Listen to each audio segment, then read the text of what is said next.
Hello दोस्तों, स्वागत है आप सभी का आज के इस नए वीडियो में। सो फ्रेंड्स, आज के इस वीडियो में डिस्कस करने वाले हैं कक्षा 10 विज्ञान के पेपर में पूछे जाने वाले टॉप मोस्ट इम्पॉर्टेंट 20 बहुविकल्पी प्रश्न।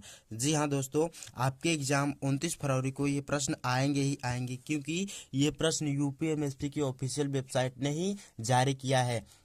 अर्थात आपके मॉडल पेपर से ये प्रश्न मैं आपको बताने जा रहा हूँ। सबसे पहले आपको पेपर मिलेगा तो आपको निर्देश पढ़ना होगा। निर्देश में आपको पढ़ना है यही कि 3 घंटे 15 मिनट का आपका टाइम रहेगा, और इसी ये जो प्रश्न पत्र है ये 2 खंड में विभाजित है, अ और ब। यहाँ पे दिए गए खंड अ जो है वो 3 उपखंड में विभाजित है, क्योंकि देखिए साइंस के पोर्शन में हम लोग को 3 चीज़ पढ़ना होता है, फिजिक्स, केमिस्ट्री और बायो। ये तीनों चीज़ को हम लोग 3 भागों में बांटते हैं, क ख ग, इसलिए 3 उपखंड में क्या है, विभाजित है। तो चलिए मैं स्टार्ट करता हूँ आज का वीडियो और आपको बताता हूँ कि आपके एग्जाम में किस प्रकार से बहुविकल्पी प्रश्न पूछे जाएंगे और आप उनको सॉल्व कैसे करेंगे। देखिए इसमें फर्स्ट प्रश्न दिया गया है, ये खंड अ का बहुविकल्पी प्रश्न उपखंड क है, समझ गए ना। और ये दिया गया फर्स्ट प्रश्न फिजिक्स के पोर्शन का है, ठीक है। ये जो है फिजिक्स के पोर्शन का है। दिया गया हम लोग को क्वेश्चन कि 2 पृष्ठों से घिरा हुआ कोई पारदर्शी माध्यम जिसका एक या दोनों पृष्ठ गोलीय होता है क्या कहलाता है। हम लोग पढ़े हैं लेंस की परिभाषा कि 2 पृष्ठों से घिरी हुई कोई पारदर्शी माध्यम जिसका एक या दोनों पृष्ठ गोलीय होता है क्या होता है, गोलीय लेंस होता है। तो ऑप्शन नंबर सी इसका राइट आंसर हो जाएगा, ठीक है। ऐसे ही आपको क्वेश्चन मिलेंगे, आपको क्या करना, ओएमआर सीट पर भरना पड़ता है, ठीक है। ओएमआर सीट पे जो आप बोर्ड एग्जाम का परीक्षा देंगे उसमें आपको ओएमआर सीट मिलेगी, उसमें आपको गोला कर देना। जैसे 4 ऑप्शन है, जो सही ऑप्शन रहेगा उसको क्या कर देंगे, गोला कर देंगे, समझ गए। ओएमआर सीट में ऐसे करना रहता है। और सेकंड वाला क्वेश्चन दिया गया कि दंत विशेषज्ञ मरीजों के दांतों का बड़ा प्रतिबिंब देखने के लिए किस दर्पण का उपयोग करते हैं। जो दांत को चेक करते हैं डॉक्टर, वो किस दर्पण का उपयोग करते हैं, अवतल, समतल, उत्तल या सभी। तो डॉक्टर जो होते हैं वो दांतों को देखने के लिए अवतल दर्पण का प्रयोग करते हैं। किस दर्पण का, अवतल दर्पण का। ये option number A right answer हो जाएगा। और क्वेश्चन नंबर तीसरा क्या दिया गया है कि किसी उत्तल लेंस के सामने 2f और अनंत के बीच कोई बिंब रखा गया है, इसका प्रतिबिंब बनेगा। इसका प्रतिबिंब कैसा बनेगा, तो इसका प्रतिबिंब जो होगा वास्तविक, उल्टा और छोटा बनेगा। आपने वस्तु की स्थिति और उसका प्रतिबिंब पढ़ा होगा दर्पण में, वो कैसा बनता है, वास्तविक, उल्टा और छोटा बनता है। और नेक्स्ट क्वेश्चन दिया गया मोस्ट इंपॉर्टेंट प्रश्न है कि लेंस मानव नेत्र अभिकेंद्री लेंस की फोकस दूरी को समायोजित करके विभिन्न दूरियों पर रखी वस्तु को फोकसित कर सकता है किसके द्वारा, जरा दृष्टिता के द्वारा या असमंजस समंजन क्षमता के द्वारा, निकट दृष्टि के द्वारा या दीर्घ दृष्टि के द्वारा। तो जो दूर रखी वस्तु है नजदीक वस्तु को फोकस कर पाता है वो किसके कारण हो पाता है, समंजन क्षमता के द्वारा हो पाता है,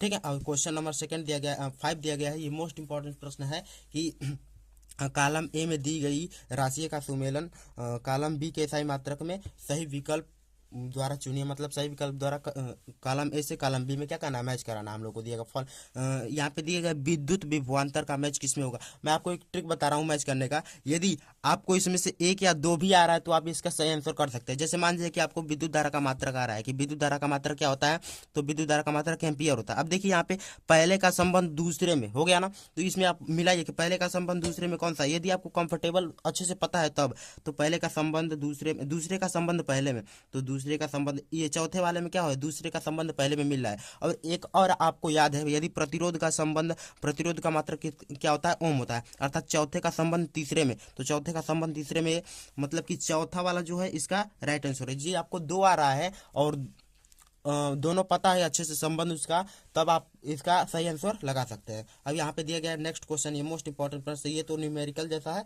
इसको सॉल्व करना है कि 2 चालक तार जिसके पदार्थ लंबाई तथा व्यास समान है, किसी विद्युत परिपथ में पहले श्रेणी क्रम तथा फिर पार्श्व क्रम में संयोजित किया गया है। श्रेणी क्रम तथा पार्श्व क्रम संयोजन में उत्पन्न ऊष्मा का अनुपात। तो आप जब इस न्यूमेरिकल को सॉल्व करेंगे तो इसका आएगा 1:4, मतलब 1:4 आएगा, ठीक है। तो ऑप्शन नंबर सी इसका राइट आंसर हो जाएगा। और क्वेश्चन नंबर 7 दिया गया है, मोस्ट इंपॉर्टेंट प्रश्न है कि किसी विद्युत धारावाही सीधी परिनालिका के भीतर चुंबकीय क्षेत्र होता है। तो सीधी परिनालिका के भीतर जो होता है वो सभी बिंदु पर क्या होता है, विद्युत चुंबकीय क्षेत्र समान होता है, समझ गए, समान होता है। अब देखिए यहाँ पे हम लोग को बताना है क्वेश्चन नंबर 8 में कि बेंजीन का संरचनात्मक सूत्र क्या है। तो बेंजीन का आपके एग्जाम में ऐसे प्रश्न एक पूछे ही पूछे जाएंगे, एक क्या, फिजिक्स, केमिस्ट्री और बायो, मतलब 3 ऐसे क्वेश्चन पूछे ही पूछे जाएंगे जो कि संरचना के हिसाब से आपको दिए जाएंगे। तो हम लोग को बेंजीन का संरचनात्मक सूत्र बताना है। तो बेंजीन का संरचनात्मक सूत्र क्या होता है?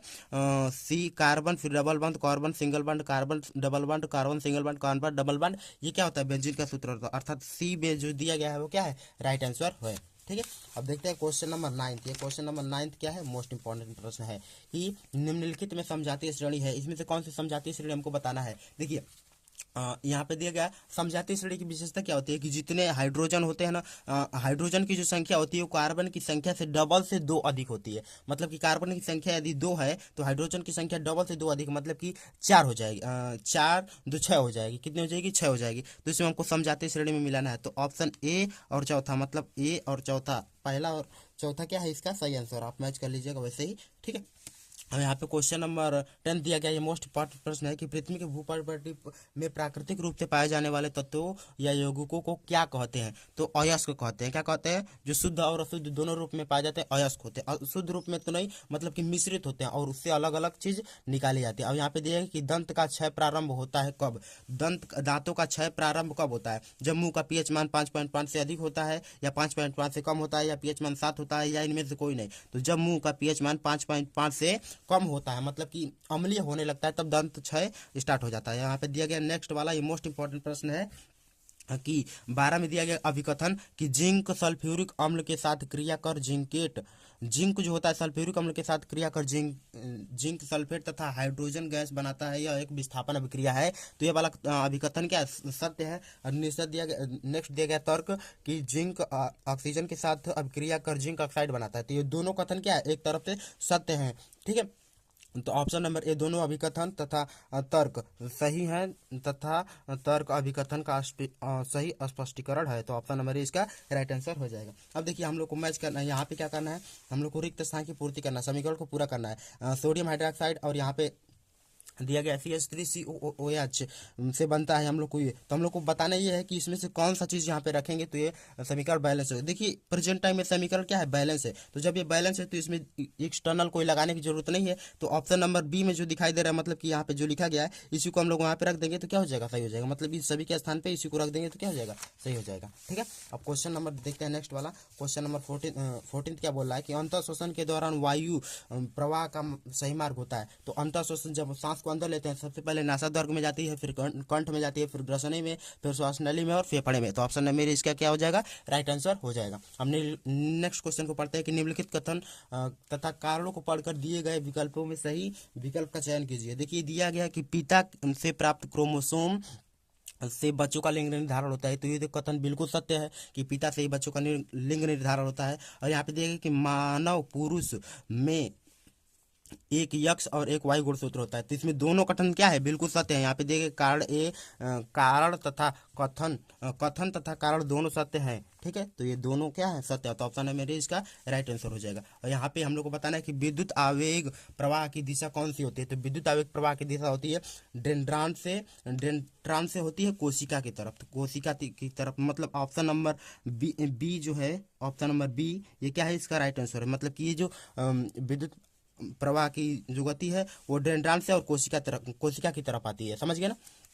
जैसे रीढ़ की हड्डी हो गई, ये तंत्रिका तंत्र है, तो किस तरह से आती है इसमें, तो आप समझ गए यहाँ से। अब नेक्स्ट क्वेश्चन देखते हैं हम लोग कि थायरॉक्सिन के बारे में कौन सा कथन सत्य नहीं है। तो इसमें थायरॉक्सिन के बारे में देखिए, थायरॉक्सिन के संश्लेषण के लिए लौह अयस्क की आवश्यकता पड़ती है, ये कथन असत्य है। मतलब लौह अयस्क की आवश्यकता नहीं पड़ती है। और यहाँ पे देखिए नेक्स्ट पढ़ लेता है, थायरॉक्सिन को थायराइड हार्मोन कहते हैं, क्योंकि इसमें से थायराइड हार्मोन्स भी स्रावित होते हैं, इसलिए इसे थायराइड हार्मोन भी बोलते हैं। तो ऑप्शन नंबर इसका क्या हो जाएगा? राइट आंसर हो जाएगा। मतलब कि थायरॉक्सिन के संश्लेषण के लिए की आवश्यकता नहीं होती है। समझ गया ना?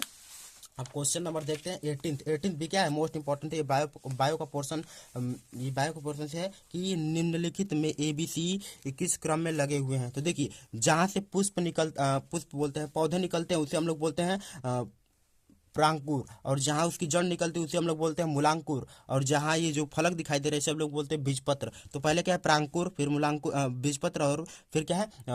मूलांकुर। तो प्रांकुर, बीजपत्र और मूलांकुर, ऑप्शन नंबर सी इसका राइट आंसर हो जाएगा। अब क्वेश्चन देखते हैं 90। ये मोस्ट इंपॉर्टेंट प्रश्न है कि जनन के लैंगिक विधियों से उत्पत्ति उत्पन्न संतति में परस्पर अधिक समानताएं होती है, क्योंकि लैंगिक जनन, यहाँ पे दिया है कि अलैंगिक जनन में केवल एक ही जनन भाग लेता है, और यहाँ पे अलैंगिक जनन में युग्मक शामिल नहीं होते। अलैंगिक जनन लैंगिक जनन से पहले होता है, अलैंगिक जनन लैंगिक जनन के बाद होता है। तो यहाँ पे बताना हम लोग को, देखिए यहाँ पे लैंगिक जनन में युग्मक शामिल नहीं होते, एक तो ये बात बिल्कुल सही है। और यहाँ पे देखिए अलैंगिक जनन में केवल एक ही जनन की आवश्यकता पड़ती है, तो एक और दो दोनों ऑप्शन क्या है, सही एक और से, तो ये ऑप्शन नंबर 8 का राइट आंसर हो जाएगा। और उसी तरह क्वेश्चन नंबर 20 दिया गया, ये इस टॉपिक का मोस्ट इंपॉर्टेंट प्रश्न है कि एक आहार श्रृंखला के तीसरे स्तर पर हमेशा कौन होता है, तो मांसाहारी जो होता है वो हमेशा क्या होता है, आहार श्रृंखला के तीसरे स्तर पर होता है।